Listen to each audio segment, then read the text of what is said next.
playing junk mid-range. This is, I believe, the list championed by Reed Duke.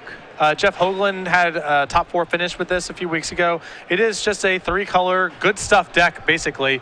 Very similar to some of the junk lists that we saw at the Pro Tour. Much more controlling than, say, Patrick Chapin's Fleecemane Lion list that he won the Pro Tour with. But, you know, Blood Baron, Obsidat, Archangel of Thune, Sylvan Caryatid, Courser Crufix, Advent of the Worm, some Underworld connections, and some removal spells. Yeah, so what may be a precursor of things to come, we have 4 Courser on each side of the battlefield. Players are going to start out by trading temples at the beginning of the game. So this, to me at least, has kind of the feeling of, you know, I said that block evolves into standard. These to me feel like 2 block-ish standard decks, if I could say that. Yeah, although Osyp's list does have a very strong devotion presence to it, which we did not see much of at the Pro Tour. Sure. Turn 2 is Burning Tree Emissary for Osyp. And that's pretty common for these green devotion lists to have nothing to play off of a Burning Tree Emissary. They're just there to set up devotion. You do get some explosive draws sometimes with Nykthos. There are cards like Voyaging Sayer and Courser Crufix, or excuse me, Sylvan Caryatid to play off of it. But by and large, it's just there for devotion. Yeah, so we see Sylvan Caryatid made there by Posporelis that will stop any sort of aggro that Burning Tree Emissary has, which basically means he's just going to be a green-green on the battlefield right now. Osyp makes the free swing. It is called by Posporelis, though. Good call. Although still a reasonable attack there from Osyp, possibly representing something like Selesnya Charm. Chris is not 100% to block there. All right. Osyp, one of the stalwarts of American Magic back in the day, and former Pro Tour Venice champion, obviously. All right, Eidolon of Blossoms, card we were talking about. That's going to draw a card for Osyp. And there'll be a turn 3 Advent of the Worm on Posporelis' side. And the junk mid-range list is so much different when it has Sylvan Caryatid in play on turn 2 when it doesn't. It's ramming to a lot of very powerful 4 and 5 mana spells, just like you see in a deck like Jund Monsters, rather. And also, colored mana is an issue for this deck occasionally. I mean, it's playing Obsidian Ghost Council alongside Courser Crufix and other cheap green cards. So the mana fixing and mana ramp, both very potent for this mid-range deck. Yeah, we see that crashing and puts Osyp down to 15. And the clock here, it's interesting. The mid-range deck, so for junk, it almost feels like it's the aggro deck right now. And I mean, it does the good thing that mid-range does, where it's kind of a hybrid between being an aggro and a control deck. But this is probably a rare treat for Osyp getting to untap with an Eidolon in play. That thing very rarely survives. But this is another issue with the metagame moving more and more to Abrupt Decay. 4 mana permanents that do powerful things are at a premium, and Eidolon of Blossoms certainly qualifies. Right, so now that he gets to untap with Eidolon of Blossoms, we're going to see a lot of really strong plays starting to come from Osyp's side. Right now, he's going to attempting to Banishing Light. We'll see whether or not Posporelis has the removal spell for Eidolon of Blossoms in response to that. And this is another great play against a card like Abrupt Decay here, as he's going to be able to exile a token. All right, and he does have the downfall for the Eidolon, so Banishing Light will take care of the 5/5, but Osyp does not get to draw a card, and the board is basically neutral again. And even though Osyp's deck has elements of being, you know, kind of a beatdown deck, you see cards like Burning Tree Emissary, Nylea, and Mana Acceleration. This is really a deck that's devoted to trying to overpower with something like Garruk, Caller of Beasts, or a lot of mana with Nykthos. So the pacing of this game is very good for Osyp right now. He doesn't need to concern himself that much with attacking. Yeah, well, he's just waiting until he gets a card. Like you said, those 4 Garruk, Caller of Beasts, 2 Ajani, Mentor of Heroes. And it seems like those cards carry a lot of the late game weight for the deck. Absolutely. All right. Posporelis may, once having lost his Worm token, taps out for another threat. This is going to be a Blood Baron of Vizkopa. Just going to try to pick up where he left off. Remember, Osyp's deck is largely green, so those protection abilities may not be at their best here. Very unlikely to matter. Osyp cannot exile it with Banishing Light, so that is some minor concern, but all of his green creatures, of course, can just block it, and some of them are quite large. Right, so when Osyp has cards like Pelukranos, then the burden will be on Posporelis to have a removal spell for a card like Pelukranos. And we see Guruk Collar of Beasts made by Osyp, and it looks like he's going to -3 it to Dramatic Entrance of Pelukrinos. So some fairly risky business here by Osyp. If his Pelukrinos is destroyed here, then Garrick dies or Burning Tree Emissary is forced to chump block. I think he's likely to chump block in that scenario, but yeah, this does the most to develop his board this turn. Well, this is a safer play against a card. I mean, because his opponent's not playing red. Banishing Light from Posporelis will take care of the Pelukrinos, and Osyp, as mentioned before, chump blocks there. Now, Posporelis there decided to Banishing Light the Pelukrinos instead of the Guruk. Yeah, so he's not, looks like he's playing to just aggro out the Guruk. He shocks there for land and passes the turn. It's really hard to aggro out Guruk here, though, because once it starts plussing, essentially if Osip's able to find Nykthos, Osip's very likely to just build up a really powerful board that's very hard to attack through. Well, he might need a lot of defense. Remember, that was an untapped... Posporelis shocked for that land, which is, like, the read on that should be Advent of the Worm. Most likely, yes. Yeah, Osyp drawing 3 creatures there off the Guruk. None of them finishers. They were all utility creatures. I believe we had a Caryatid and an Elvish Mystic in there. Yeah, not a ton in the way of... there's a lot of setup in Osyp's deck, basically. You have Eidolon, a lot of smaller creatures. Really only Pelukrinos and Nylea are the big payout creatures. We'll see where he goes from there. First, he's going to make an Eidolon of Blossoms, drawing himself another card. And because of that Eidolon, I don't think Osyp's going to be able to protect this Garrick if Posporelis has the Advent of the Worm. He has 2 more birds. But he's going to go ahead and try. So it was Mystic into Burning Tree into Caryatid. But on unstep, Posporelis does show a 5/5 trample. Osyp still may be able to chump block enough to keep his Garrick alive if that's something that he's interested in. Yeah, thanks to the Burning Tree Emissary play gave him enough toughness to keep it alive, but it would require him chumping almost the entire team. He'd have to chump 3 creatures away. Still may be worth it. I mean, Garrick will easily replace 3 creatures over the long term. He drew 3 creatures last turn.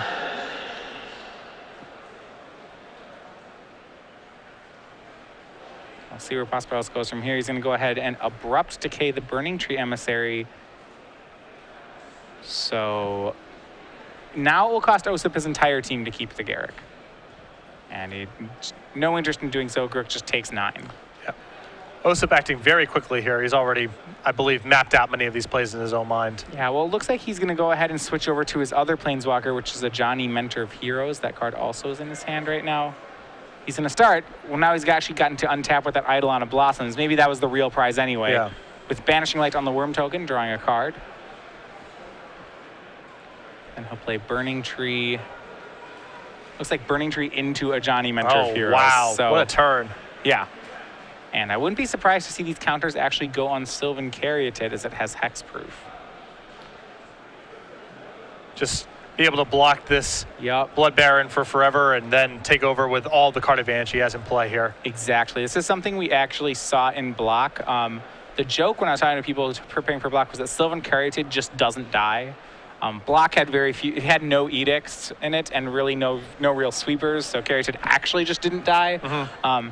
Granted, in Standard there are some ways to kill it, but out of the junk mid-range strategy, I don't know if there are actually any ways that Posporelis can kill a 3/6 Burning Tree. Yeah, if Osyp pumps it one more time, it can get Elspeth, but I don't think that's going to be happening here. Yeah, an actual 3/6 is, I believe is invincible. Chris can theoretically make a Scavenging Ooze large enough to push through it, but I mean, we're talking. I mean, these are stretches here, you know. Yeah, so instead he's just gonna have to out-resource it, which he's gonna start with a Courser of Krufix. It reveals Hero's Downfall. But all of these untaps are so, all the times that Osyp gets on tap with boards like this are so bad for Chris. With Eidolon and Ajani in play, he gets to see so many cards each time, and it's only a matter of time before these cards are able to find another Ajani, another Garrick, and then the fireworks start again. Right, Eidolon of Blossoms, like you said, a rare treat to be able to untap with, and Osyp's showing why here. Yeah, you can see it makes a lot of sense to be having your card advantage engines be something like Eidolon right now, or Ajani or Garrett, given the prevalence of Abrupt Decay. All right, so now we're going to see the other plus ability off of Ajani. This is looking at the top 4. You can choose to reveal. Oh, I think Osip's going to be choosing to reveal here. The Nylea. Yeah. Choosing it. Oh, he has some good options. He also has Pelucranos as an option here. But he's going to go ahead and go with Nylea. Yeah. His devotion count's good right now. It gives him the most upside if he draws Nykthos, and it's another card for the Eidolon. So, yeah, that's a really interesting interaction. The fact that it is a god. The gods are enchantments, so they draw cards too. And he is sufficiently devoted here. He would have to lose 2 of his creatures at the minimum to lose devotion. Probably 3. Wonder if Osyp's having any flashbacks to the Onslaught Brock PT, where, you know, just sort of incrementally picking up value, drawing cards incidentally. A lot of the same features. It's like that's Slide that did that, right? Yeah. Green, white Slide. He was Red, White Slide. He was Red, White Slide. That's an older cards. Yep.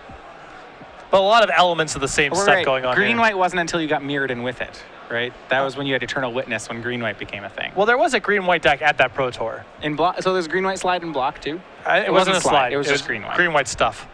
Brian Kibler's deck. Brian Kibler was playing Green, White at the Pro Tour. He was playing Green, White stuff. You wouldn't believe it. Okay. Green, White cards. All right, so right now Osyp just continuing to leverage his card advantage there. Posporelis draws Hero's Downfall, and he too now has an Ajani on top of his deck, so you may see the Cat Planeswalker on both sides. But Posporelis wants to be the only one with an Ajani. He goes ahead and downfalls Osyp to Ajani. But Osyp is pretty well suited to fight over Planeswalkers right now because of his Nylea. He just has a lot of free trampling damage he gets to attack with. And if he finds the Nykthos, then it becomes very easy.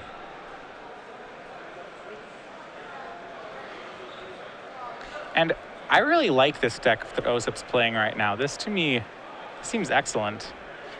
The ability of this aggro deck to kind of, like the fact that Ajani is Garruk number 5 and 6, and the synergy it has with Nylea, this seems like a real player, at least.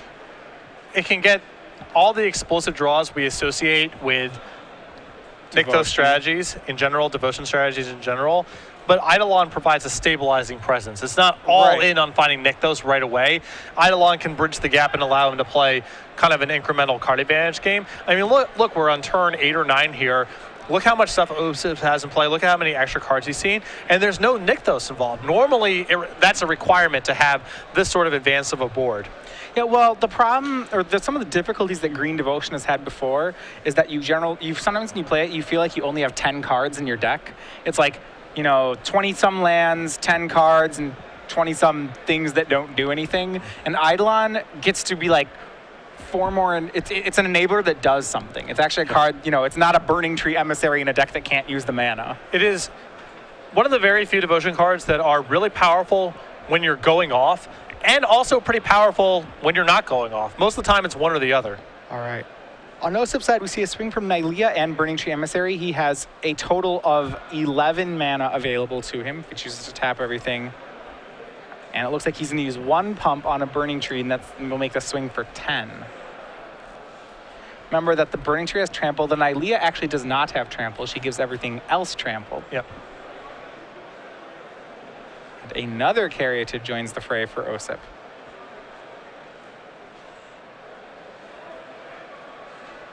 And we'll see Posporelis down to 10. He hasn't extracted any value off that Courser yet. I don't think he's even made a single land with it in play. He has not. And in fact, the information on the draw steps has been very helpful to Osyp as well, so. Right, so hasn't really done what he wanted to do. Hasn't attacked, has not blocked, and has given Osyp a lot of valuable information. Yep. Ajani on Posporelis' side. Unfortunately for Osyp, remember, he cannot grow the Blood Baron with Ajani thanks to protection from white. And he's going to go ahead and, so he's going to plus the Ajani looking for answers. Sort of an unfortunate anti-synergy here, as I'm sure Blood Baron would be at the top of the list of creatures he would want to pump. Yeah, giving lifelink creatures pumping more power is usually pretty good. It's a combo. But, yeah.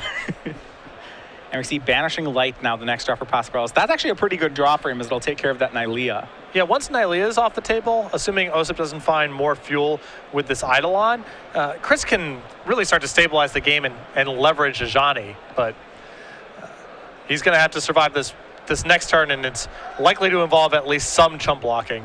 Right, well, that's before what I was saying is the danger of Green Devotion is that it only plays a very small number of real cards, things like Hero's Downfall and Banishing Light.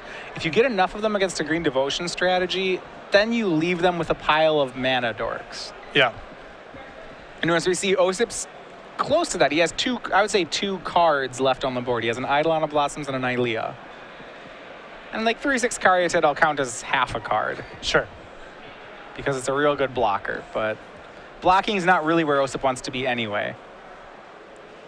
But right now, if he is able to find one of his real cards, he may be able to just win this turn. Right, Temple goes ahead and puts a card to the bottom. Well, he has right now access to 12 mana, so he has 3 pumps. And blocking is really hard for Chris here because he's compelled to block everything because anything unblocked kills him. Right. But Osyp has a lot of flexibility with how he gets to distribute his pumps. And this is huge here. The last card in Osyp's hand was another Banishing Light. So it's going to go ahead and take care of the Ajani, Mentor of Heroes. It's going to draw a card of Eidolon of Blossoms. And we'll see where we go from here. Still 2 pumps available for Osyp.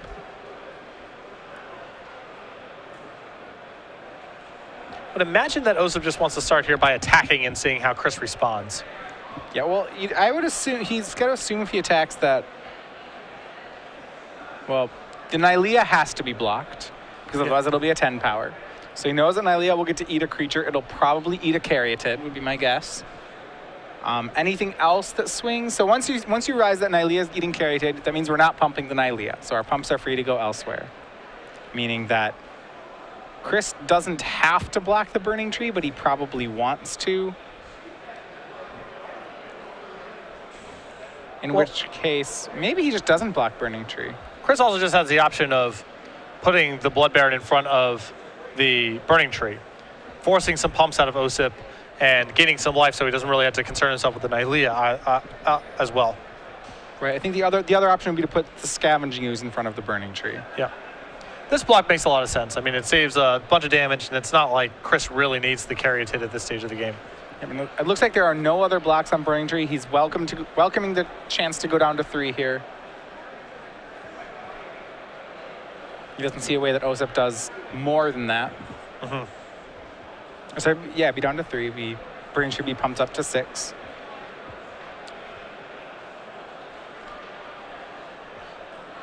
Chris may be able to make some real inroads into stabilizing the game next turn. Once this Nylea is out of play, of course, Osyp has all sorts of dangerous draws, but the board's fairly stable. Yeah, there's nothing in Osyp's hand or battlefield that does anything. And Chris also gets to gain a bunch of life with the Scavenging Ooze and make a very large creature as well. Yeah, the Scavenging Ooze actually looks like it's more valuable than the Blood Baron right now on Posporelis' side. Blood Baron is unfortunately for Posporelis, gonna, if it attacks, end up trading with an Elvish Mystic. It'll be double blocked by Mystic and Caryatid. So the only creature that can really break through this 3/6 wall, as you said earlier, when looking at this whole deck list, was an arbitrarily large Scavenging Ooze, which is, I think, the direction that this game is going to head for Posporelis. Yep. Yeah, he's leaving up all his green mana here to Banishing Light the Nylea. That green mana at the ready for Scavenging Ooze. Remember, still no lands hit for Posporelis off that Courser, but someday.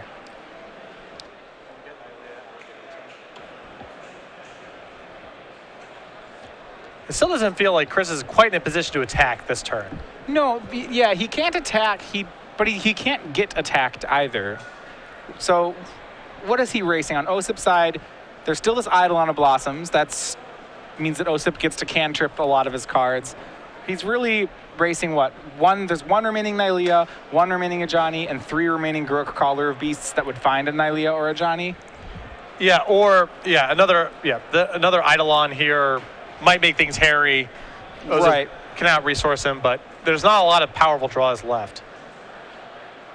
Yeah, and this is, like I said, still one of the dangers of the green-white deck. It is threat light. So now we'll see just how much can Eidolon carry Osyp to the next threat. And that's the last Sylvan Caryatid in Osyp's deck. So he finds the fourth one. That's no help, and Posporelis is going to go to work on the graveyards. Yep. It's going to take him a really long time to be able to kill Osyp, even if the Scavenging Ooze goes uncontested for as many turns as it does, because Osyp is equipped with no end of chump blockers here. All right, so Posporelis draws a second Courser of Crufix, and finally there's a land on top of deck for Posporelis. He's going to go ahead and play a second Courser before making the land drop so that he gains 2. He's now up to 11. And this is something we saw in block as well last weekend, is Course of Crufix's ability to stabilize you. Here's every land gaining 2 life, the synergy with Courser and Temples. There's a lot of virtual card advantage going on here, and some real card advantage too.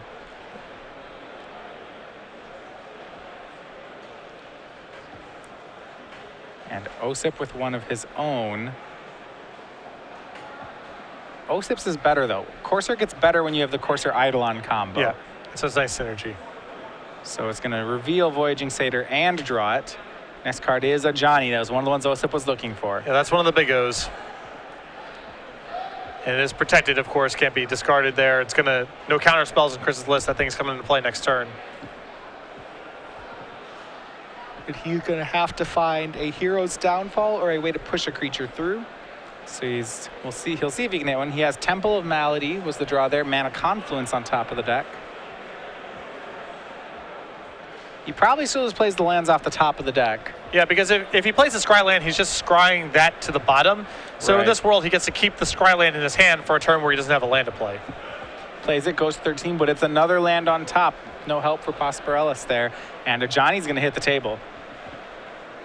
And Osyp with no end of mana here too, so he can do whatever he wants next turn. Yeah, no matter what Johnny's into, he'll be able to cast it. I suppose that was me just assuming that he's going to go ahead and use this search ability on a Johnny. Yeah, I don't think pumping is that great right now. Chris has so many sources of incremental life gain and chump blockers that it's hard. Although I guess he can just start pumping Courser Crufix and start setting things in, I suppose. Yeah. My worry would be if I was Osyp is that Posporelis is going to downfall my Ajani or Banishing Light it. So I'd want to use Ajani to find another Ajani-esque, another threat before he gets rid of the Ajani. Right, find something of significance so you have insurance against a removal spell. Yes.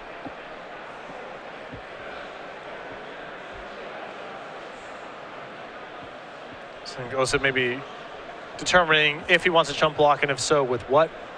He also may be just looking at one big block here. He has enough garbage in play that he can throw. He can chump block for a while. He can throw a bunch of stuff into this Ooze right now, just get off the table. So Ooze is a 6, and I don't think there are any other creatures in the yards right now. So he could block it with. You might be right. 1 and 2. That's 5.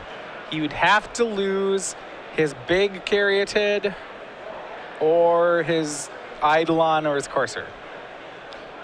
I think he's happy losing the big Caryatid. Because it would be all he lost to be the big Caryatid. Right. It's just a trade.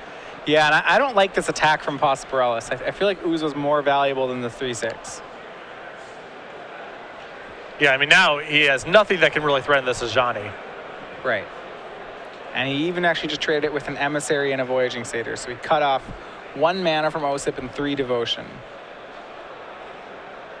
All right, now Osyp will go back to work. Ajani, Mentor of Heroes is the draw. We'll see one of the plus abilities. Either it's going to give counters or it's going to search.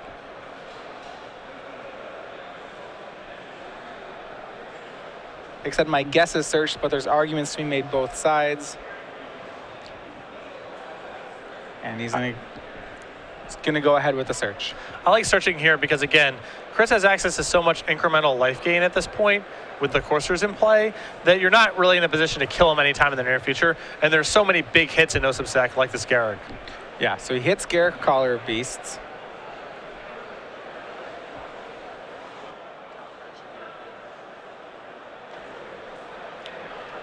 And Garrick shows another Garrick, and that'll be that is enough for Chris. Yeah, and I think that's a really good concession there from Chris. The matchup can be a little bit on the slow side, and he's got to try to win 2 games. With that game looking hopeless, makes a lot of sense to go to the board.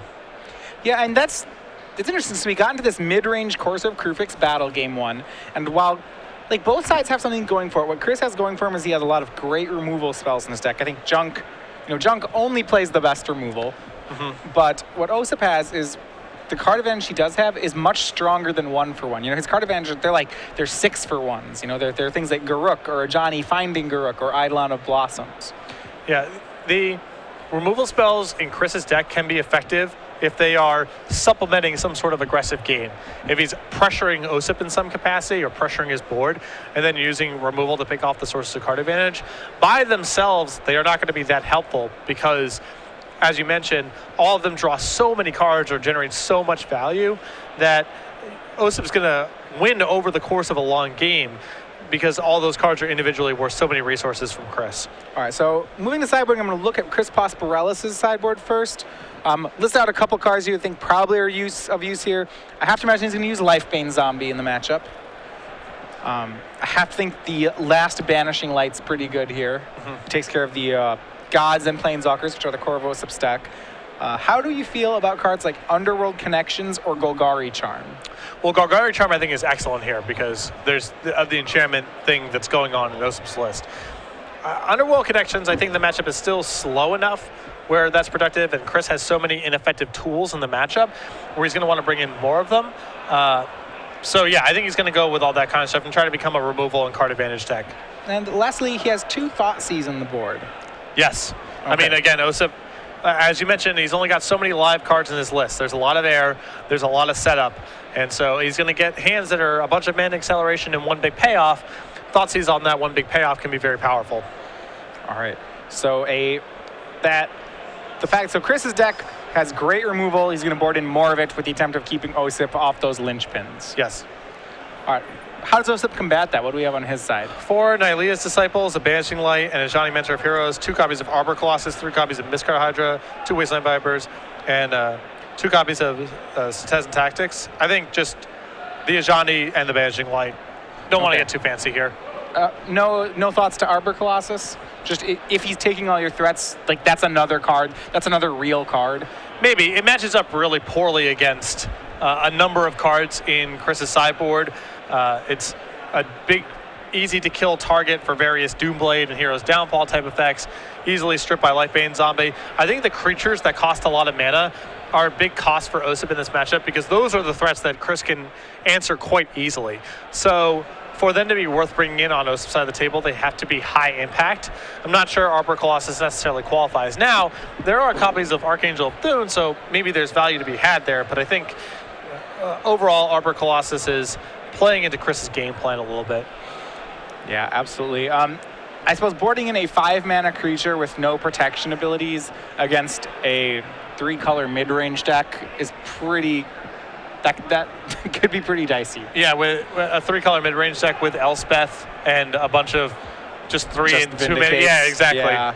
Hard to imagine the match ends and Chris says to his friends, just could not beat that Arbor Colossus. that just does not feel very likely to me. Could have drawn this Vraska or this Elspeth or this Banishing Light or this Downfall I was winning the game, everything was going really well, and then that Arbor Colossus just got me. Yeah, it just doesn't really happen. Now if the matchup is slower post-board because of more removal, Osyp may want to just take out some of the mana creatures and bring in more individually impactful cards. So in that world, maybe Arbor Colossus makes sense, where you just want to have enough things that do stuff, assuming that Chris is going to have more ways to fight you, but it's not one of the high-impact cards for Osyp in this matchup. All right, we are underway for Game 2. Posporelis back on the play. He's going to lead off on Temple of Plenty. Osyp to play a Temple Garden of his own. Now, do you find it confusing how the Temple Garden starts with the word Temple, and we're playing it in this format? It's not great. Okay. When people play it, I'm like, he's playing with Temple Garden. Yeah, Temple of Garden. Yes. No, it's Temple Garden. Sorry. Right. Yes. Turn 2 Scavenging Ooze from Posporelis is met by a turn 2 Sylvan Caryatid on Osyp's side. No attacks, therefore, for the Ooze, at least at first. But anyway, we're building up to about turn 4 anyway. Looks like an Advent of the Worm is the target in Posporelis' hand. Yep. And turn 2 Caryatid, you look at Chris's hand as a Banishing Light and Abrupt Decay. Turn 2 Sylvan Caryatid and turn 3 Eidolon of Blossoms is about as good of an opening as you could get against a deck playing those kind of tools.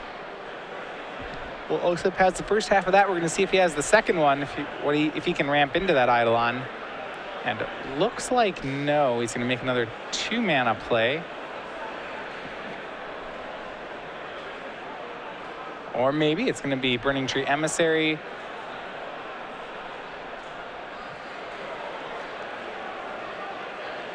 So just confirming the trigger here. Yep, and it's going to be into Courser of Kruphix. Osyp's going to try to score a free card before making that land drop. Yep. And he succeeds. It's a forest on top. Remember, Osyp does all this without losing priority, so he's going to be able to make that before Abrupt Decay takes care of Courser. Yeah, Courser Kruphix does not trigger the reveal power. It's simply the state of affairs once it's in play. So there's no opportunity to respond to any of this with the Abrupt Decay that's in Chris's hand. He can, of course, kill it at the end of the turn, but he can't preempt any of this. The first possible chance he gets is when Osyp gets the gain 1 life trigger. Yes. All right, and Abrupt Decay does abruptly take care of the Courser of Kruphix after it makes that forest. And Chris, with the not-so-subtle shock for Temple Garden past turn play, likely has Advent of the Worm. Little suspicious. Are you still at the situation where when people do that, you think Restoration Angel? No, I did not play a lot of Standard during that time, okay. So it's just Advent for me.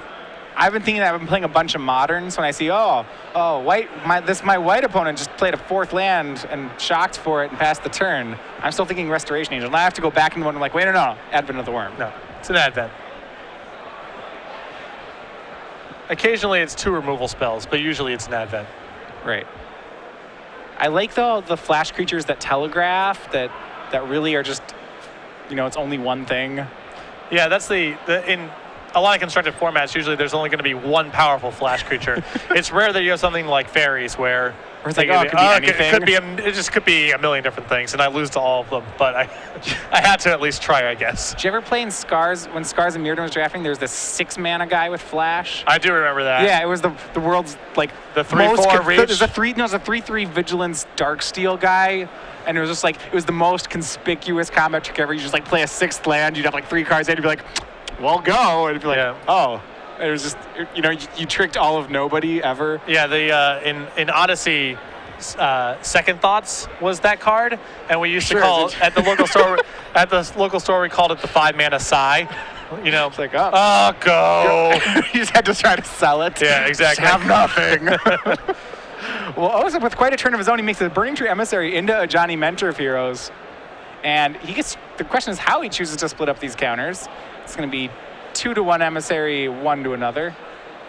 Yeah, and the reason here is just, it doesn't make very much sense to put all onto a Burning Tree Emissary when Chris has so much removal. You want to diversify a little bit. All right, and Advent of the Worm was played on the end step.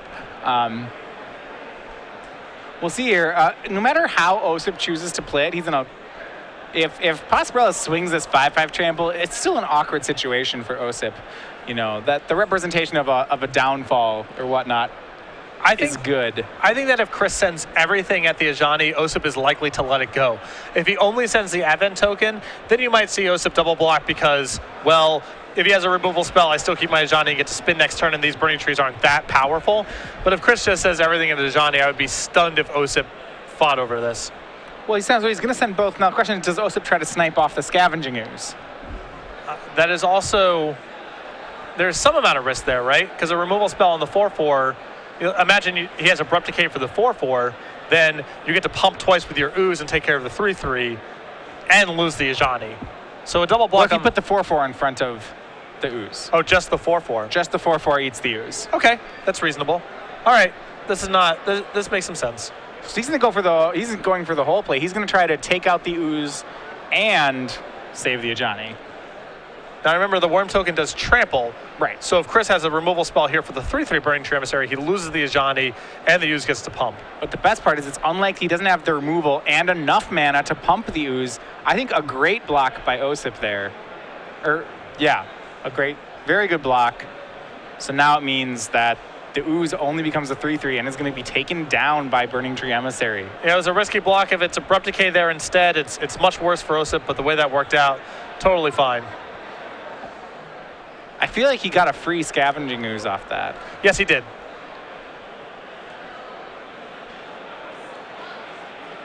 And there's a lot of power left over in Osyp's hand, too. Maybe that was the reason he was willing to be a little risky there. He has Garrick and Palkranos left over, so no end of impactful resources to work with. Yeah, the Ajani, saving the Ajani wasn't that paramount. Yeah. In light of how good Osyp's hand was, his block makes a lot more sense to me.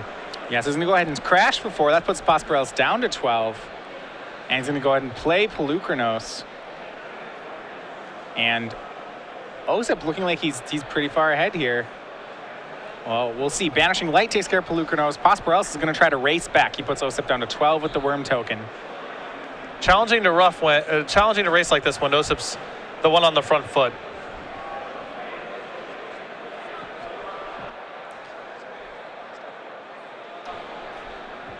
All right, so 6th land there. Osyp has the chance to go for Grook. He also has a Courser of Krufix. We're going to see how he plays here. This is becoming a pretty fast race all of a sudden. Yeah, I think Osyp wants to develop his board this turn with the intent of having as many blockers in play as possible when he plays Garruk. Yeah, well, he's going to play Courser, but he already made a land this turn. Not punished for it. Courser and Carrot had made. Osyp is going to swing back for 4. And this, to me, I'm going to guess we're going to see Posporelis put some brakes on this race. Osyp with a pair of 0-3s and a 2-4, I have to think is ahead in this race. Yep. Especially now with Osyp having the Courser in play. He could be incrementally gaining life. He has a lot of chump blocks with those copies of Sylvan Caryatid, so very hard for Chris to just damage race from here.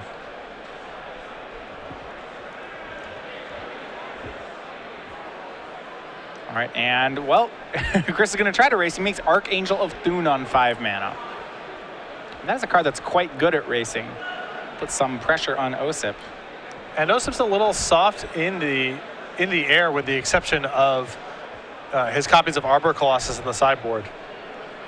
He can try to, nick those Palkranos it, but it's not easy for him to answer flyers. All right, so he's going to play out the rest of his hand. It's going to be a Burning Tree Emissary into a Garruk.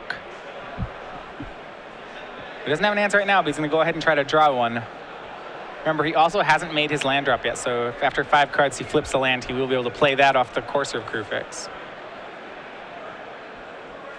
And we'll see what creatures he got. He does not get a Garruk, but he does get Satyr, Emissary, Caryatid. So 4 creatures, but none of them really, 4 of the do-nothing creatures. Yeah, no reprieve from this Archangel. He needs a Nykthos pretty bad here. Yes. Well, he needs a Nykthos and then some. And then Nykthos and something to do with 100 mana. If he can get both those, he's great. Yes. That's all. He could get, because he has Courser of Krufix, he could get all of the above. That's not impossible here. And Posporelis, though, gonna push the clock up here. He's gonna play Obsidian Ghost Council. First, it triggers Archangel, puts a counter on everything. Almost enough to take out the Garruk. He's 1 short. This is sort of a dream deck for Archangel of Thune, because it's pretty good on its own. Scavenging Ooze, you have Courser, gosh, you have Obsidian. Yeah, so on its own, totally fine threat. Just another 5 mana thing you can win the game with against an opponent with no defenses. And then there's a lot of ways to gain individual packets of life, so. The best Archangel of Thune deck I've seen. All right, Archangel's going to go ahead and swing. I would think this is going at, we'll see if it's going at Garruk or at Osyp. It's going straight at Osyp. He's going to ignore the Garruk because he can't kill it this turn. And puts counters on everything, and Obsidian is going to remain in play. I actually expected him to flash out the Obsidian so that next turn he would have a lethal for the Garruk. Well, there is a risk of him getting killed on the way back here. Right. Wouldn't it? Well, if he flashes out, doesn't he just have lethal on Osyp, though? Yeah, he may have the kill. Based on what's in his hand, he may have the kill next turn anyway. Possibly. Okay. I'm not certain, but with Osyp's board the way that it is, if you're in Chris's position right now, you can't feel that comfortable being able to survive the turn if you were to only have your worm token in play. I mean, I still have the worry that Osyp's going to drop a Nykthos and just kill me out of nowhere. Yes. You know, there's certainly a chance of that. Osyp, I think right now, he has to decide whether or not Garrick is +1ing or whether it's -3ing to put Eidolon of Blossoms in play. Because he could draw that Ajani just straight with Eidolon, but he's going to go ahead and plus Garrick. This activating the Garrick here also gives us another spin to try to find Nykthos with his Courser, which is really important here. Yeah, so he's going to find, he sees Forest. Well, he has to decide whether he wants to play. If he needs to hit Nykthos, then he has to Eidolon of Blossoms here. Yes. As much as and I think that was Osyp was about, I think that's what's going through his head too. Yeah. He may just have to have Nykthos this turn. Yeah. So if so, that means he plays Eidolon, draws a Forest, hopes that next card's a Nykthos. He's going to play the Forest, go to 9. And it wasn't meant to be anyway. But he still may survive this turn, and then next turn gets another spin at all these resources again. Well, he gets to play 2 Eidolon of Blossoms if he wants to this turn. Yeah. Which means his next turn could be really big, provided he's not dead. So he'll start with 1 Eidolon of Blossoms.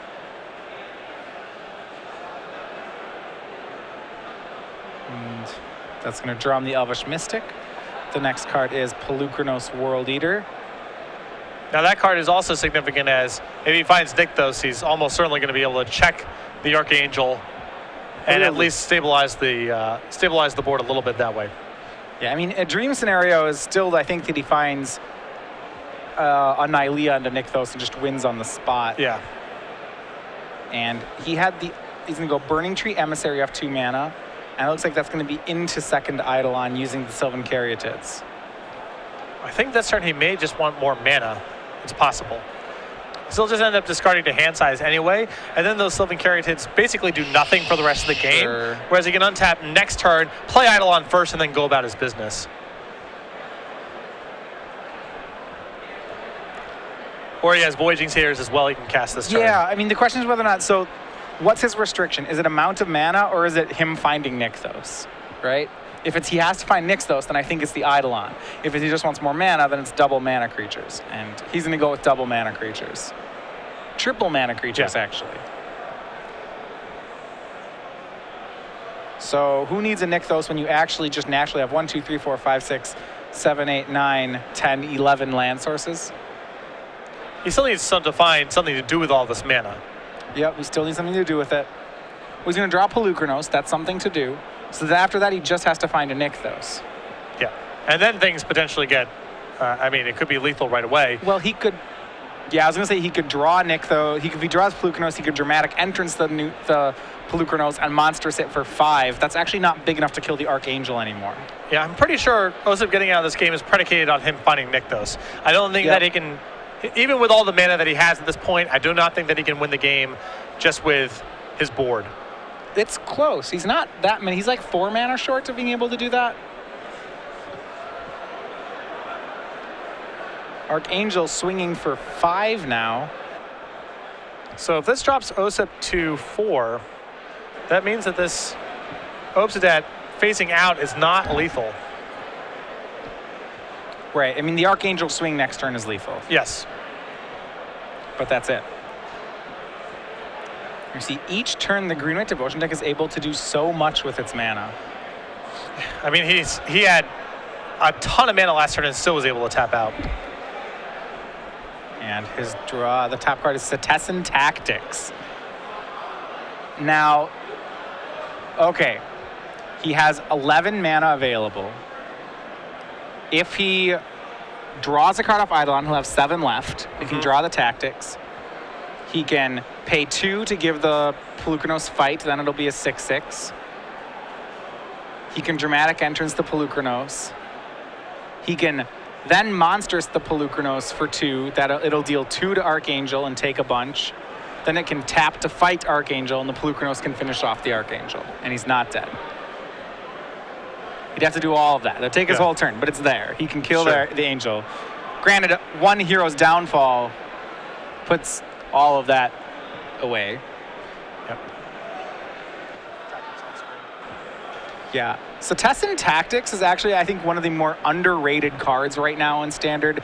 This card, if you haven't played with it yet, is brutally efficient. It's kind of a green Plague Wind in a lot of matchups. It's way more than a pit fight. The fact that it gives the creature +1/+1, like even before the Strive, I think the card's really good. The fact that you can Strive it is just excellent. Yeah. So Osyp's gonna start with a second Eidolon of Blossoms. That draws him 2 cards. He draws Tactics and Forest. I mean, he can also just go au natural with his Tactics too, where he just tactics a bunch of his creatures and 3-for-1s himself, whittling down the board. He has enough Burning Tree Emissaries to not care. Yeah. Now because he also has to answer this Obsidian too. It's not just the issue of the Archangel at this point. Obsidian's going to come back in. If it phases out one more time, that's lethal. Now, Corsair Kruvix gaining life can muck this up a little bit, but ideally Osyp would like to answer both of these threats. Yeah, and he should be able to do just that. Yeah, I think he has enough to be able to do that. He has enough Burning Tree Emissaries that can just fight whatever they want to. I think he has to use the Garruk to -3 to put the Pelucranos into play, though. You know, it seems to me like he's enough choked on mana that has to happen. Sure. Osyp's seen a lot of cards without funding a Nykthos here. There are, of course, 4 copies in his deck. But you can't forget about the fact that Posporelis also has an 8/8 trample. Yep. And Osyp's at a really low number. So Osyp makes his land for the turn. It's a forest. It puts him up to 5. And there we go. There's Nykthos. And you saw this right away. So now there's a really big incentive for Osyp to minus here. If the play was close before, whether or not he wanted to look at cards or not, now that he knows there's a Nykthos on top. Just survive. Just survive. Next turn you'll win, right? More than likely.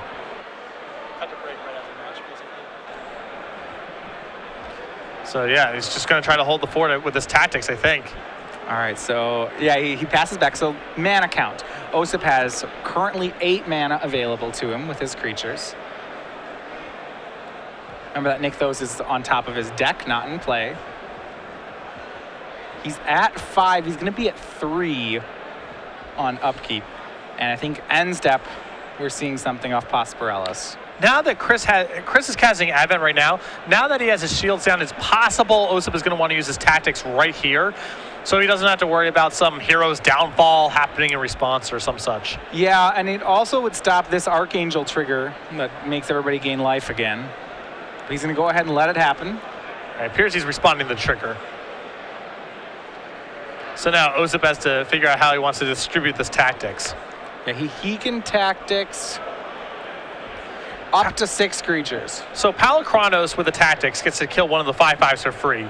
So that's probably Obsidian down, I would imagine. Yeah, Obsidian, well, maybe not, because Trample might be more relevant than the Obsidian ability right now. Yeah, maybe. Because Osyp has to tap creatures to fight and tap creatures to make mana, the fact that Posporelis is threatening to have 19 power worth of, or 15 power worth of trample is pretty relevant here. Not to mention that if Osyp doesn't kill everything, each time he fights the Archangel, it's going to trigger again and pump everything else. Osyp has to kill everything here, I think. So because those 2 worms are going to get big, I think he's going to be chump blocking the Obsidian. So he has to kill everything before he can even consider touching the Archangel, because each trigger is troubling. Right, and so if he does, for every worm he doesn't kill, it's going to get really big. So we see Tactics, and how much is he going to strive at? Striving at 1, 2, 3, 4. This is 5 creatures worth of strive. I mean, it looks like he's got the tools to wear down this board quite a bit. The Palikronos becomes a 6/6. That checks a 5/5. One of his Burning Tree Emissaries becomes a 5/5, the one with the 2 tokens on it. That also checks a 5/5. And then it's just the issue of, can you sweep up the remains? Now 1, 2, 3, 4, 5. So it's going to be 7. He's going to give all the remaining 7 creatures fight. And remember, they also all get +1/+1. Yes.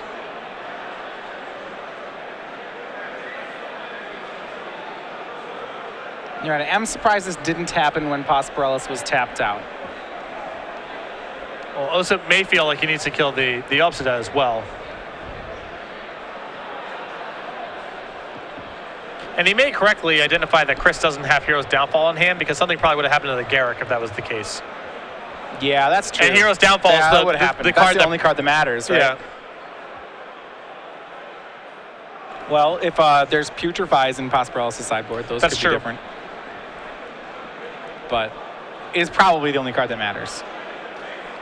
And of note, we are about to reach time in the round here. This game will have time to finish, but this game is either going to be a victory for Osyp or is going to end up in a draw. Yeah. So we'll see here. Right now, after fight, Osyp has available to him 3, 6, 9, 12, 15, 21, 26 power worth of creatures. Posporelis has 5, 10, 18, 25 toughness worth of blockers. So for Osyp to kill everything, it's going to take all his creatures, and I'm not even positive they divide correctly to do that. Yeah, because of the Archangel being involved in the equation also muddies the waters a little bit too, because that has to go last. Yeah, that's fine, right? It going last is fine. Well, it's still, yeah, I guess it doesn't necessarily. If he's killing everything. Right, yes. But he has to kill everything. So if that Pelucranos wants to fight and live, then Osyp has to have exact for every other creature. So say Pelucranos fights Ghost Council, right? Then what he has to do is it has to be exactly 5 on the worm, which he can't do. No, he can't, sorry. He can make, it'll be Burning Tree Emissary on the worm, so the 5/5 fights the 5/5. He can't actually divide it correctly. Yeah, it is possible that he has to. There's no, yeah. It's 25 power divided over 26 power divided over 25 toughness, so it's theoretically covered, but the problem is that it's not 26 1/1s. Yeah, it's not evenly divisible. Right, and you know, so this is it's a nice Diaphantine problem here, and I don't think you can combine the different powers in a way that works. Although, in theory, he doesn't have to kill Osyp, right? The Tramplers matter, and he definitely has to kill the Archangel at some point in all this, because that's just a flying lethal attacker. Right. But the Osyp can just be chump blocked. It's not a requirement for Osyp to get it off the table. Right, and I think that's what's going to happen, because he can't divide it among the attackers. I think he's going to have to chump the Osyp, kill everything else. So he'd put like 3 fights on the big worm. Pelucranos can kill the small worm. And then put both emissaries on the Archangel. Yeah, and it's not even like you can say kill the worm and then because kill the Archangel, because then he can't even just say I'll kill Archangel and just let the other stuff go, because the fight triggers will re-trigger Archangel's power, growing all the other stuff. So it is possible that Osyp should not have.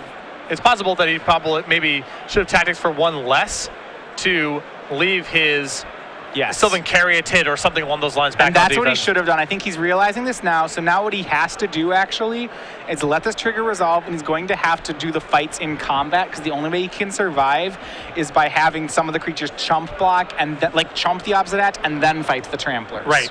But the problem is that now that Chris has gotten 4 more toughness, so it was 26 power to 25 toughness. Now it's 29 toughness. Now, if you take the Obsidat out of the equation, it's down to 23. So Osyp has him covered by 3, but it's still like the divisibility question shows up again. Yes. And of all the creatures that Osyp doesn't really need to answer, the Obsidat's the big one here, because he has a lot of chump blockers. He gets a gain of life with Courser Crewfix. If he finds a second Courser, then it becomes very easy. Not to mention, I was going to say, if Posporelis has something like a Johnny or Scavenging Ooze activating or Courser into land, things get worse for Osyp. And this Ajani now means that I said before it was 26 and 23. Now it's 26 and 26. Osyp has to, just to kill everything but Obsidat, will take all his power. And Chris also gets the option to to divide up things kind of fancily. Again, you've alluded a couple times to the things don't break down the right way. If Chris wanted to sit here and think about it, it's possible he could distribute the counters in such a way that it further muddies the math for how Osyp is able to fight. Right. So I mean, the way you look at it, yeah, Osyp has 4 3s, a 6, and a 5. Yeah, you can certainly divide this. You can divide this in a way that's very inconvenient for him. And I believe what's happening right now is Chris is just saying all on the Archangel, which means that if Osyp wants to fight in response, it's going to trigger the Archangels and grow the rest of Chris's team. This is actually like a math problem. The way you should be dividing it here, so Osyp's powers are 3, 3, 3, 3, 6, and 5. With the exception of 5, they're all multiples of 3. So if you give your creatures toughnesses that are 1 more than a multiple of 3. So 4, 7, 10 is the... Yes, 4s, 7s, and 10s are really awkward for Osyp to kill, right? Because if he wants to kill a 4, he has to use the 5 or use 2 3s, or it's just like he can't efficiently kill 4s and 7s. So you'd want to put your creatures at those numbers. Right. And then Osyp will certainly be burning extra power in the wrong places. Yeah. So it looks like Chris is saying right now, Ajani going all the Archangel, and Osip's responding with some fighting here with the Palakranos. That's causing the Archangel to re-trigger. Yeah, and then this is not. I don't think Osip's going to make it through this combat. You know, like this is the same situation that was happening on Chris's upkeep, except Chris has four more 1/1 counters. Yeah. Yeah, I don't think Osyp gets out of this one. I think the time to fight for Osyp was on Chris's turn. And this is just, this is not an easy problem here.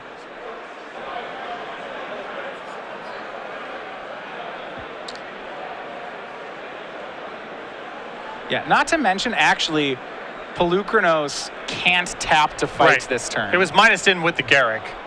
Oh, that makes things very different. Well, it makes things much simpler. Much simpler that Osyp is just dead. Right. It means it's simpler from the standpoint that Osyp just dies.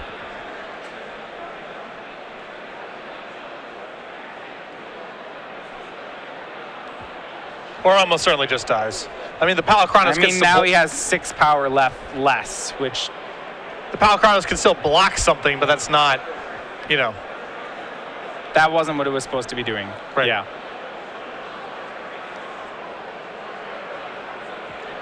Yeah, so it looks like the spotter here has identified that this is the case, and now...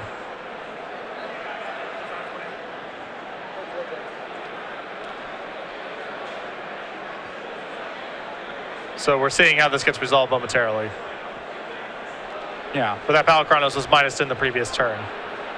Now, it's possible that both players have agreed upon the game state here. I'm not sure if that's what's being argued or not. But we shall find out momentarily. So, it's... Yeah, we'll see here. Yeah. I think right now we're figuring out the game state.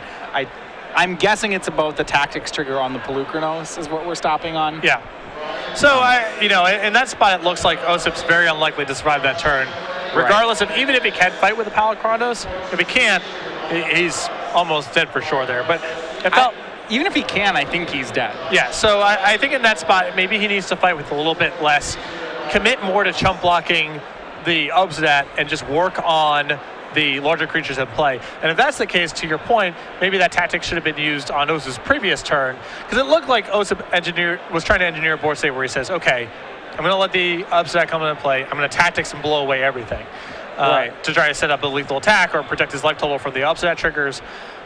If he was short, maybe what makes more sense there is tactics on your turn, remove the stuff that you can remove, commit to chump blocking the Obsidat and hoping that you can find a second copy of Corsair Crew Fix, or just win the game with Nylea the next turn because you're drawing your Nykthos. But trying to commit resources there to killing the Obsidat might have been a misplay. Right, and I think one of the things that, about tactics is that the fight trigger doesn't, if your opponent's swinging with a bunch of tramplers, you tapping to fight guys is actually not functionally different than you just, blocking. Right. Because when blocking, you're essentially, a lot of times, blocking is the same as resolving Essetescent and tactics, if everything is blockable. All right. So it looks like we have backed up here. They are sorting out light totals and such as we speak. And now we are back into this very daunting tactics on Archangel Thune plus abortive creatures. Right, so yeah, we're back here. This is with the Ajani trigger has resolved. And yeah, Eidolon and Pelucranos are set aside as they are both summoning sick, actually. Right. So they, despite having the Setessan Tactics ability, can't tap. So now we're resolving triggers. The large burning emissary decided to fight. That was a 5 power. This is when Archangel is still smaller. So one's gonna fight the Archangel, the second one's gonna fight the Archangel. All right, thank goodness it's off the board. But that means there's 2 Archangel triggers now. Yes. If Chris remembers them. Right, Chris has to remember the Archangel triggers. It doesn't look like he's put the counters on his creatures yet. He has gained the life. We see him at 37 there. It is possible that Osyp is still pausing him with the triggers off the stack because of all the stuff that's going on right now. So not clear that Chris has forgotten anything. Yeah, so what Osyp can do is, he can let the fight resolve, fight targeting Archangel, fight resolves, trigger on the stack for Archangel, fight again. So I think we still have we have 2 Archangel triggers on the stack now. And Osyp has so he's going to have to chump the Obsidat. If you look at the counters on the worm tokens, the worms right now are 15 power of trample. They're going to become 19 power of trample. So it's 19 power plus an Obsidat that has to be chump blocked. And the toughness on Osyp's creatures are 3, 5, 3, 3, and 6. As we said before. So that goes, that adds up to 17. So I don't think Osyp can survive. If you're Chris in this spot, you just alpha strike and see what Osyp does, right? That's, just put the ball in his court. The problem is, the play from Chris's line, the line from Chris's side is easy. You swing. But I don't believe Osyp has enough toughness to survive. So he needs to put so 9 in front of one, and then 6 in front of the other, and then something in front of Obsidat. No, well, sorry, it's 2 more than that. So on each side, it's 19. It's 19 power worth of trample. 27. He needs to put 27 and find a way to block Obsidat. Well, he doesn't need 27. He just needs to suck up of the 19. He needs to block 17. And find a way to block Obsidat. Oh, sorry, 19. Sorry, 19 total points. The problem is that all his toughness right now on the board adds up to 17. So he can put 17 in front of the worm tokens, but he has nothing to block Obsidat with. And he, of course, can't use the tactics to fight the Obsidat down after blocks because the worms trample. His stuff is going to die anytime it engages in combat with Obsidat. Exactly.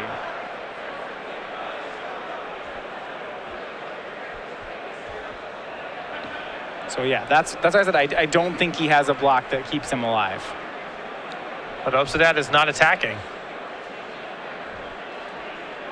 Well, then Osyp can go to 1. And then next turn, well, wait. If it's divisible correctly, no, it should be. There, it's all trample. Trample makes this math very easy, actually. You just put it up. You just don't overblock. Right. If you can help it, I don't know if he can. So he needs to put 9 in front. He needs to put 9 in front of the 9. Yeah, that's fine. If he puts Pelucranos and a 2/2 in front of the 9, that's 9 in front of it. So they'll trade. And then in front of the 11, or sorry, it's an 8. So he has to. He has to put Courser. He has to put Courser and a guy. Or he could put 6. You're right. 6 works too. So 2 2/2s in front of the 8/8. Yeah, he could put.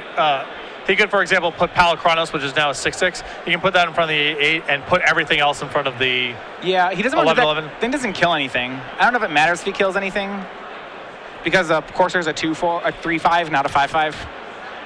So he'd rather put the Courser and a 2/2 in front of the 6/6 in front of the 8/8. All of his creatures are 3 power because of the tactics. Right. So he can put 12 in front of the 11/11, and put the Palicronos in front of the 8-8 if he wanted to. Sure, yeah, that will work. Okay, so so 2 tramp. That's going to keep it alive, I believe. Okay, so he has 9. He's putting 9 toughness. We'll see where he is. Yeah. All right. There's a lot of ways for him to break up these blocks. This is not a lethal attack. I don't think this is not a lethal attack because Obsidat's not swinging. 2, 4, 8.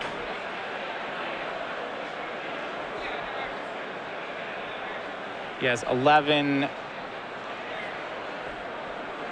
Yeah, I don't.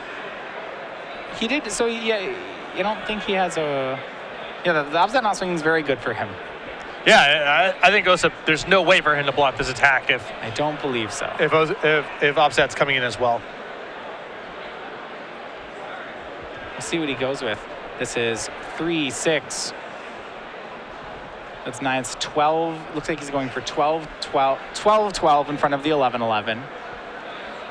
I mean, there's a variety of factors here. Ideally, Osyp would like to keep the Eidolon and the Courser and the Palicronos. All those are valuable cards right now.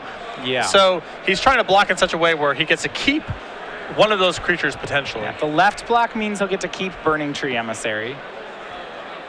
The right block, he's going to just lose everything. Yeah. So this is the one where I said right now he's got 1 extra point of toughness. It looks like. Okay, so if he had, sorry, if it wouldn't be lethal. No, it's, I guess the swing would not have been lethal with the Obsidat because he'd go to 1, but he'd get all the creatures all the same. Yeah. He would actually get all the creatures as opposed to something living. So Chris ordering blockers right now.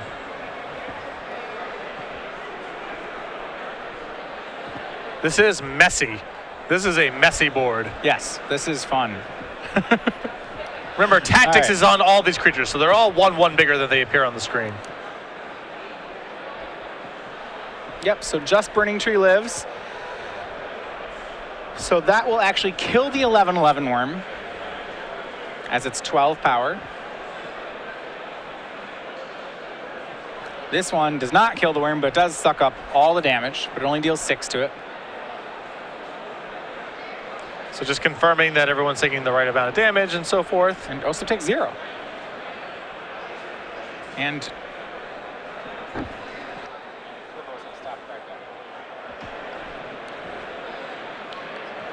looks like Osyp has been able to survive this alpha strike. Or not, I guess not actually an alpha, but this is a very large strike here from Chris. he's going to use the Burning Tree to deal the remaining points of damage to have it trade with the worm. I'm wondering if you actually want to do that, because that's 2 less devotion he gets. I think he's fine with it. I don't think the bottleneck's going to be mana at this point. And that worm, I mean, he's falling to 1 next turn from that trigger from Obsidat, so a large trampler is really prohibitive. Right, so he's going to go ahead and draw Nykthos. He's going to plus the Garruk, and Garruk finds Voyaging Satyr, Eidolon of Blossoms, and Elvish Mystic. And Osyp's off to the races here. Yeah. Just can he survive this Obsidat, and can he cobble together lethal in time is now the issue. Yeah, Chris is at 37, so that's not a small number. And 2 Obsidat triggers will get him. He doesn't have life gain yet because he does not have a Courser of Krufix. So he has to gain his way to 5 to not die to just 2 consecutive Obsidat triggers. He has a lot of mana, but I don't believe he has anything to sink it into. No, not yet. Nylea would be a big draw. In the off chance he brought in Nylea's Disciple, that would be a big draw. Yeah, it looks like he's going to play his whole hand. So he has enough mana, certainly off this Nykthos, to play everything. And so he's going to get to start next turn with a Garruk in play. And he's going to go ahead and get... He has a second Nykthos in hand. So he'll have a lot of mana. I mean, Nylea is basically maybe just game over with the amount of mana he has with the Voyaging Satyrs and the Nykthos? Probably. Yeah, it's got to be enough, I think. How much is devotion? Like, I haven't counted it, but yes, I think he should be able to deal 40 if he finds Nylea. I count Devotion to Green as 14. 1, 2, 3, 4, 5, 6, 7, 8, 9, 10, 11, 12. Yeah, it's 14 currently. So if he finds Nylea, it'll be 15. Each tap of the, so each Nykthos adds 13. So he has 1 in hand, 1 in play, 1 in hand, 3 more Voyaging Satyrs. So that's 5. That's a total of 65 green mana, which I guess if you divide, like, so 65 green mana is actually only 32 power worth of Nylea activations. So that's not lethal yet. Although I think it's close. I think Osyp may have another copy of Nykthos in his hand. Well, no, I was counting that one. We're counting that. So he has 3 Voyaging Satyrs and activates, and 2 copies of Nykthos? Yeah. So that's 5 Nykthos activations, and each one adds 13. So it's 65 green. And Nylea can pump for half the amount of mana, 'cause it's 4 to 2. Yeah. So you can get plus 32 power off that, just by itself. And then he has some other lands and mana sources. So it's close. I'm not sure he can get through all the toughness that Posporelis has, though. And this Garruk can also find net positive mana. I mean, if he finds Burning Tree Emissary off of the Garruk, then that... Sure. I mean, there's a lot of potential here for him to generate lethal mana. The easiest thing would be if Garruk found 2 Courser Crucifixes and then he just made a land drop. That would be the best for him. Okay, well... Pelucranos, Nylea, Elvish Mystic. All right. This is awesome. Here we go. Okay, he wants to start by not tapping Nykthos if at all possible. Right. So he wants to make Nylea off his basic forest. And he has so many green cards in his hand and so many potential Nykthos activations that even something like Polychronos represents net mana over time because he's going to be activating... Yes. He's going to be activating Nykthos so many times over the course of this turn. So he wants to he wants to tap. Oh, he's going to, okay, we'll see if he can get more. He's going to draw a card off Nylea. He draws another Eidolon of Blossoms. That's better than a Pelucranos, probably. So this Elvish Mystic that he's casting, of course he can't tap it this turn, but it is a lot of net mana. Yes. So that Elvish Mystic probably shouldn't be hanging out. Yeah, it's going to hang out in a different spot than the other ones to show that it's sick. The Caryatids, the 4 Caryatids probably cast the other Eidolon of Blossoms before he Nykthoses. So we're going to do a quick price check here and confirm mana. Okay. I'm surprised that he's not playing the other Eidolon first. I think that's costing him mana. Yeah, an Eidolon is also net mana in this whole transaction. Yes. For the same reason that Polychronos is. And the reason you can tap the Caryatids is because Caryatids can't attack anyway. Right. But anyway, he went for Nykthos. So when he went for Nykthos, he had 1, 2, 3, 4, 5, 6, 7, 8, 9, 10, 11, 12, 13, 14. He had 16 green. So he's currently floating 12 green. Oh, he's found 2 copies of Courser Crucifix, this is insane for a couple of reasons. One is it's a ton of net mana. And 2 is it means that the Osyp is no longer lethal next turn. Right. Because he still has the Nykthos in his hand to be played. He's down to 9. Now he's down to 6. And his devotion is up to 20. He should be fine here. Yeah. This is good. Because he hasn't made the land drop yet. So when he makes the Nykthos here, now he will gain 2 life. That's huge. Assuming he doesn't just kill Chris this turn, which is now, I think, in play. It's in play. Yep. It's there. I think he still wants to cast that Eidolon of Blossoms before he starts untapping Nykthos and such. Yeah, still net mana in the world where you're using Voyaging Satyrs and such. Yeah, it's still net. Still a net positive. Just get more green mana symbols on the board. It appears that Osyp right now is just dividing his creatures into summoning sick and non-summoning sick creatures, which makes a lot of sense to do here. So yeah, for those following, there are 6 mana floating currently. So now he goes down to 4 to activate Nykthos, but that puts him up to 24. His devotion is currently 20. He is quite devoted to green. He has a lot of green mana symbols.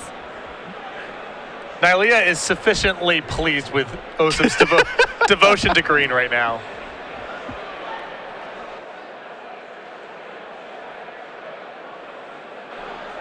He's going to cast Pelucranos. That puts him down to 20.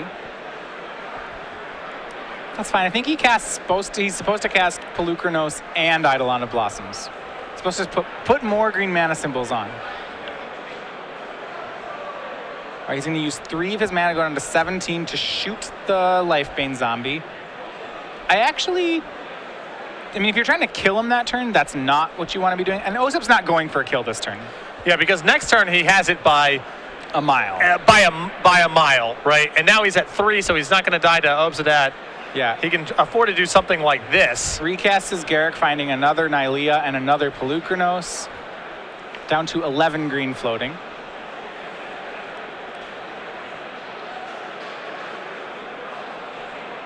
Going to untap the Nykthos. I have never seen a Nykthos turn like this in my life. This is awesome. This is a new record. Another Pelucranos replacing the first Pelucranos, sure, down to 7. His devotion is currently up to 22, by the way. And now also keep in mind in all of this that Osyp has access to that Nykthos and the ability to generate sufficient mana with his Elvish Mystics and Voyaging Satyrs and such. So this Pelucranos is now insurance against something weird happening. You know what's going to happen? Chris is just going to draw another Obsidat on his turn. Well, is that price check to see how many are in the list? Only 1, it looks like. Oh no, he can't do it. All right, that out's gone. I made it up. Does he have an out then? Not looking good. Not looking good. He doesn't have any sort of burn. No, like, sip of hemlock. No, I don't think he's got a way to push that last point of damage through. Well, in that case, it's just off to the races here.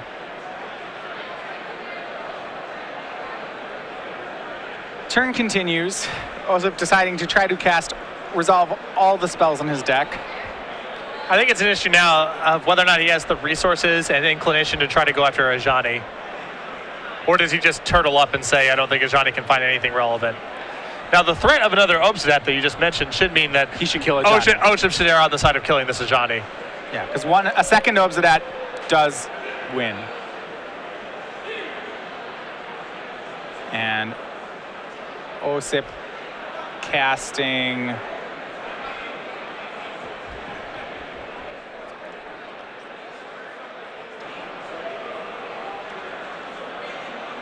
All right, this is his own Ajani, I believe.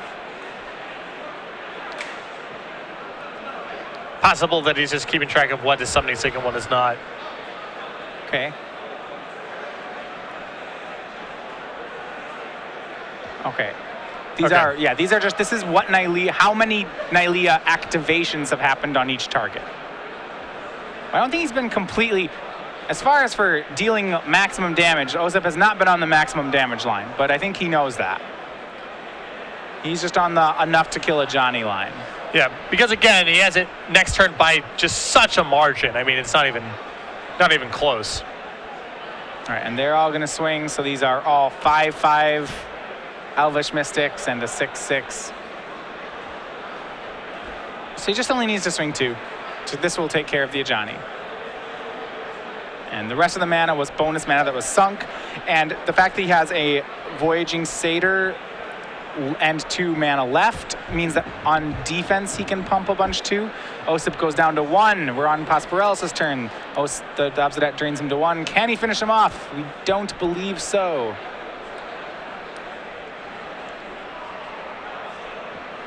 You could play Rogue's Passage on Obsidat. Pretty unlikely in his 3-color deck. Yeah, I mean, I don't think they're on his list. Just cards that could win here. Posporelis has none of them.